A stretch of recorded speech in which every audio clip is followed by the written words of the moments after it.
Hey, welcome to Dope Money News. My name's Carl. I'm your host. Thanks for joining me. This is kind of part two of how to get your cash snatched. I was doing some research for another story last night, and I came across this, and it was really interesting because it fit the bill perfectly.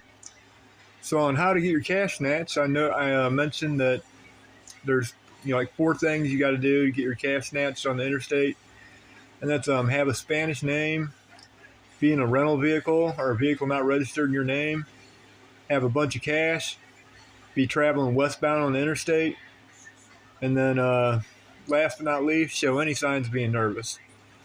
And that gives the state police preponderance of evidence standard, which means without charging you with a crime or without you committing any crimes at all, they could snatch your cash.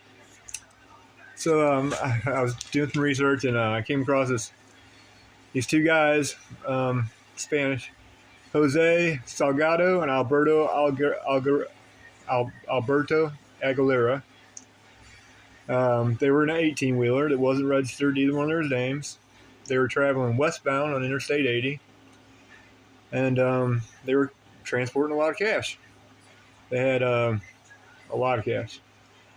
So the State Police and Tri-County Drug Enforcement Narcotics Team, Trident,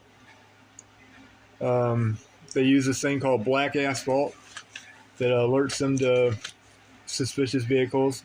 Anyway, so Trident and the state police pulled them over, and they caught them with $9,245,000 or something. I know it was over $9 million. And of course, with the Trident being there and the state police, I'm sure the guys were a little bit nervous. So they met the preponderance standard of evidence.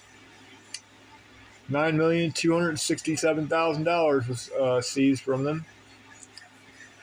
And that's quite a windfall for the enforcement agencies. Trident will get to keep 65% of that, which is roughly about $6 million.